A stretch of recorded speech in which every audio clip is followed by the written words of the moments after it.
Hello friends, good morning. मेरा नाम है डॉक्टर मुकेश और आप लोग देख रहे हैं यूपीपीसीएस हिंदी माध्यम पे जनरल साइंस के टॉपिक्स। तो जनरल साइंस में हम लोग कर रहे थे क्वेश्चंस। हमने पहले टॉपिक्स कर लिए थे, अब उसके बाद हम लोग क्वेश्चंस कर रहे हैं। तो क्वेश्चंस में हमने मेटल्स के क्वेश्चंस देख लिए थे। आज हम लोग शुरू कर रहे हैं कार्बन। कार्बन एंड इट्स यौगिक, कार्बन एंड इट्स कंपाउंड। तो काफी इंपॉर्टेंट है नॉन मेटल में कार्बन, क्योंकि कार्बन से ही आपके जो है एक कार्बन के हमको एलोट्रॉप्स पढ़ने हैं। कार्बन के हमको बहुत सारे कंपाउंड्स हैं, हाइड्रोकार्बन्स पढ़ने हैं, एरोमेटिक्स कार्बन पढ़ने हैं। ऐसे ही इस नाम पे भी क्वेश्चंस कार्बन पे पूछ लिया जाता है। तो कार्बन से रिलेटेड क्या इंपॉर्टेंट क्वेश्चंस हो सकते हैं इस वीडियो में, और नेक्स्ट अगर लगेगा तो एक वीडियो और बना के कार्बन को कंप्लीट करा दिया जाएगा। तो दोस्तों शुरू करते हैं आज का वीडियो कार्बन पे। और तो कार्बन पे सबसे पहला क्वेश्चन है कि निम्नलिखित तत्वों में कौन सर्वाधिक यौगिकों का निर्माण करता है। तो सर्वाधिक यौगिकों का निर्माण कौन सा तत्व करता है, इस क्वेश्चन को अगर आप देखें तो इसमें एक है hydrogen, oxygen, carbon and nitrogen. तो फ्रेंड्स आप जानते हैं कि हाइड्रोजन में क्या होता है, एक इलेक्ट्रॉन होता है, लेकिन इसकी प्रेजेंस एवरीवेयर है। Presence is everywhere. आपको हर जगह हर मटेरियल में हाइड्रोजन मिल जाएगा। ऑक्सीजन, ऑक्सीजन का एटॉमिक नंबर 8 होता है और इसका इलेक्ट्रॉनिक विन्यास होता है 2 and 6। तो ये क्या करता है, इसके पास 6 इलेक्ट्रॉन्स हैं, तो ये इतनी आसानी से अपने 6 इलेक्ट्रॉन्स को शेयर या फिर 2 इलेक्ट्रॉन्स को रिसीव नहीं कर पाता है।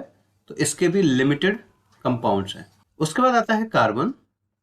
कार्बन का एटॉमिक नंबर होता है 6 और इसका इलेक्ट्रॉनिक विन्यास होता है 4। तो फ्रेंड्स हम जानते हैं कि सेकेंड ऑर्बिट में अगर आपके पास 8 इलेक्ट्रॉन्स हो जाएं, यानी कि ये क्या करेगा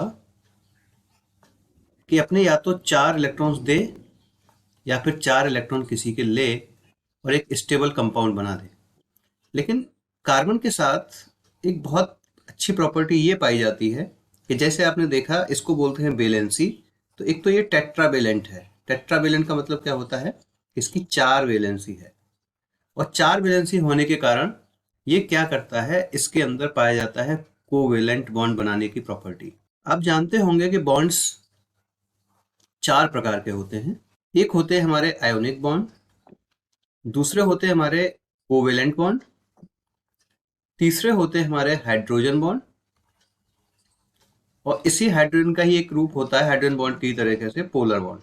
तो जो आयनिक बॉन्ड्स होते हैं वो इलेक्ट्रॉन के ट्रांसफर या तो इलेक्ट्रॉन देगा या इलेक्ट्रॉन लेगा। ट्रांसफर एंड रिसीविंग से आयनिक बॉन्ड बनते हैं और इनके अंदर फोर्स वर्क करता है electrostatic force.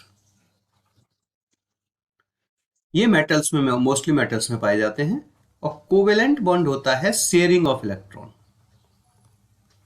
Sharing of electron, sharing कैसे, जैसे कार्बन की वैलेंसी है, ये कार्बन है और इसके बाहरी जो इलेक्ट्रॉनिक विन्यास है इसका, इसके पास 4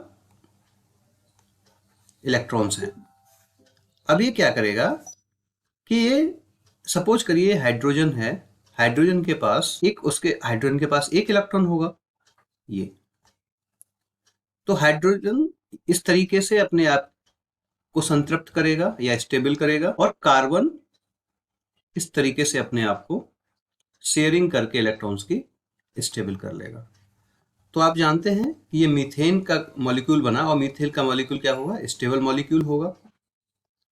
तो इसने क्या किया, कार्बन ने अपने एक इलेक्ट्रॉन लिया, हाइड्रोजन का दूसरा इलेक्ट्रॉन लिया, इसी तरीके से 4 हाइड्रोजन के एटम्स के साथ उनके 4 इलेक्ट्रॉन्स के साथ शेयरिंग करके और अपने 4 इलेक्ट्रॉन्स के साथ शेयरिंग करके इसने कौन सा बॉन्ड बनाया, ये उसने कोवेलेंट बॉन्ड बनाया। ये भी एक स्ट्रॉन्ग बॉन्ड होता है, पर इतना स्ट्रॉन्ग नहीं होता है जितना के आयोनिक बॉन्ड होता है। तो कभी कभी इसके फोर्स पे भी क्वेश्चन आ जाता है कि which one is the strongest bond. तो आयोनिक बॉन्ड, फिर कोवेलेंट बॉन्ड और हाइड्रोजन बॉन्ड। हाइड्रोजन बॉन्ड बनता है,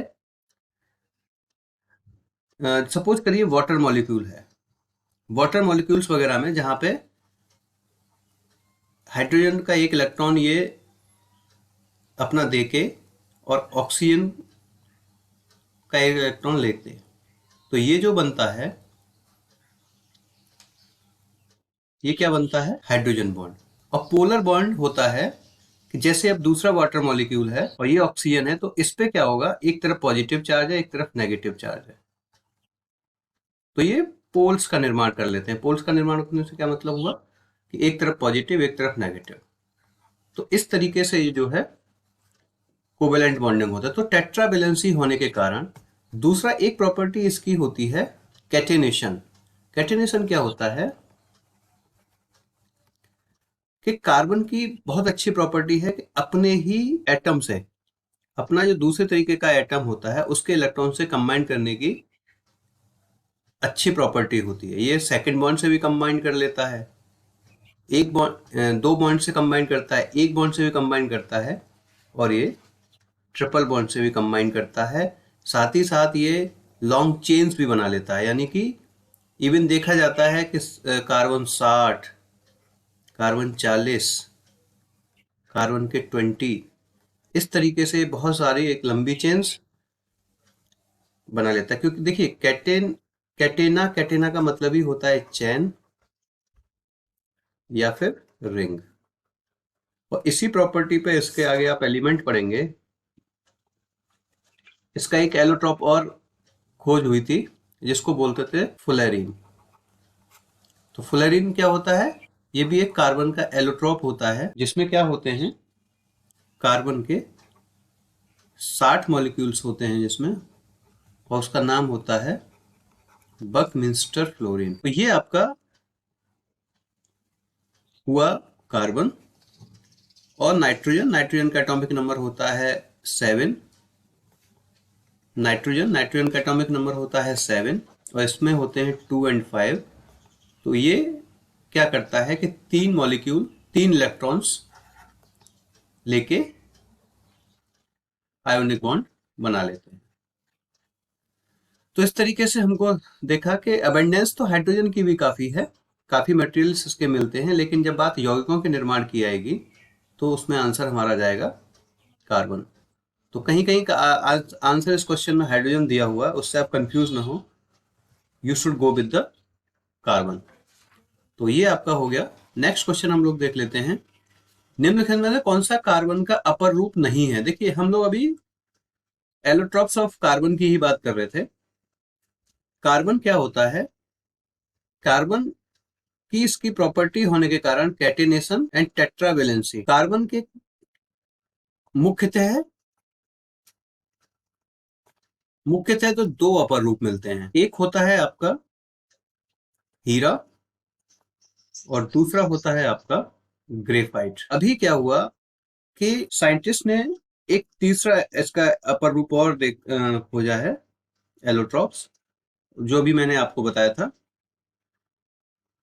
फ्लोरीन। और फ्लोरीन कई तरीके का होता है, उसमें से एक है आपका बकमिंस्टर फ्लोरीन, एक होता है आपका एंडोहेड्रल फ्लोरीन, एक होता है आपका नैनोट्यूब्स। ये टाइप ऑफ फ्लोरीन है। और एक होता है आपका नैनोट्यूब हो गया, एक होता है मेगा ट्यूब्स। तो ये टाइप्स ऑफ फ्लोरीन है। तो हम लोग देख लेते हैं ऑप्शंस इसके। हीरा, यस, हीरा is the allotrope of carbon. Graphite is also allotrope of carbon. Fullerene is also allotrope of carbon. This is hydrocarbon. Hydrocarbon is not the allotrope of carbon. Hydrocarbon are the compounds which are made up of carbon, hydrogen and oxygen. And the इसका formula होता है CnH2nOn, यानी कि ये N क्या है, number of atoms. Carbon के अगर 6 हैं, हाइड्रोजन के 12 होंगे, जो सिंपल कार्बन होते हैं, हाइड्रोकार्बन होते हैं, उनका फॉर्मूला है ये। और ऑक्सीजन के 6 होंगे। तो ये किसका फॉर्मूला होता है, ये होता है आपके शुगर का फॉर्मूला। तो शुगर है, और आपके जितने भी ऑयल्स हैं, और तो ये सब क्या होते हैं, आपके हाइड्रोकार्बन होते हैं, है ना। देखिए ये है आपका फ्लोरीन, किस तरीके से फुटबॉल लाइक स्ट्रक्चर बनाता है। ये हेक्सागन, पेंटागन, इस तरीके से इसमें देखिए ये 1 2 3 4 5 6, ये हेक्सागन बनता है, 1 2 3 4, और ये पेंटागन है। 1 2 3 4 5 6 और ये आपस में जुड़े होते हैं। ये हेक्सागन वाला है, ये पेंटागन वाला है। तो ये आपका कार्बन का अपर रूप है, फुलरीन। नेक्स्ट हम लोग देख लेते हैं ग्राफीन क्या होता है। ग्राफीन भी देख लेते हैं। कार्बन की मिश्र धातु, कार्बन का नैनो प्रतिरूप, कार्बन का समस्थानिक और इनमें से कोई नहीं। देखिए, कार्बन की मिश्र धातु नहीं होती है। ये ग्राफीन जो होता है ये एक मिरेकल मटेरियल है। ये कार्बन के एक अणु की एक छोटी सी परत होती है और ये होती है आपकी 2 डायमेंशनल। ये अभी तक का नोन सबसे स्ट्रॉन्गेस्ट मटेरियल है। अब आप सोचिए कि ये इतना पतला, वेरी थिन, केवल एक कार्बन का एटम है, उसी की एक पतली परत है और इतना मजबूत। तो इसका बहुत सारी जगह पे यूजेस हैं। सबसे ज्यादा यूज इसका होता है इलेक्ट्रॉनिक्स में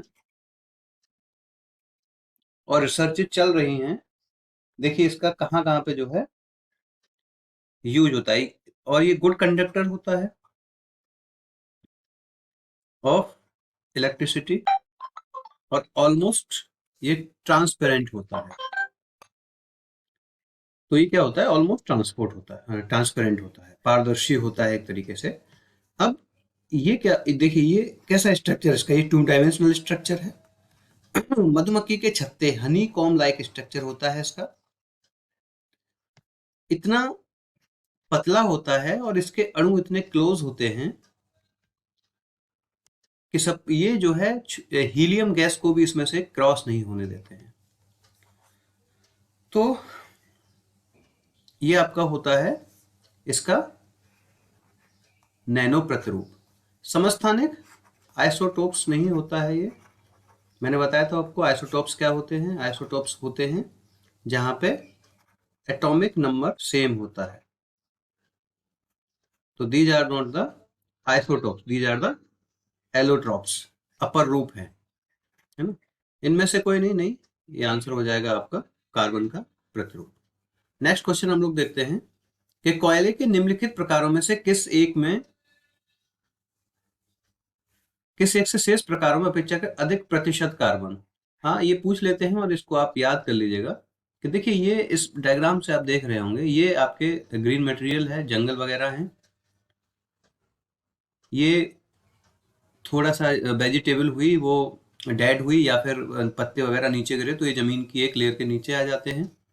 उसके बाद जो सबसे ऊपर सबसे पहले बनता है वो बनता है पीट। उसके बाद बनता है इसमें बिटुमिनस और सबसे बाद इवेंचुअली काफी समय बाद ये बनता है आपका एंथ्रेसाइट फॉर्म। तो सबसे जो कम कोयला हो, सबसे कम कार्बन होता है वो पीट में होता है। पीठ में होता है और पीठ में होता है आपका कार्बन लगभग 25 से 28%। Please note it down. उसके बाद आपका बनता है लिग्नाइट और लिग्नाइट में जो परसेंटेज होती है वो होती है आपकी 28 से 35%।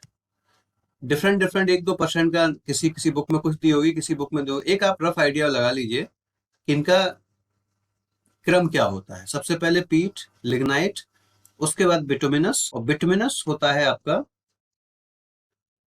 35% टू 85%। बिटुमिनस में भी एक सब बिटुमिनस भी होता है। ये आपका होता है 35 और 45 के बीच में।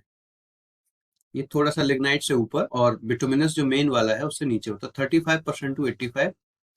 और सबसे अच्छी क्वालिटी का जो कोयला होता है वो होता है एंथ्रेसाइट, जिसमें 85% से एबव आपका कार्बन होता है।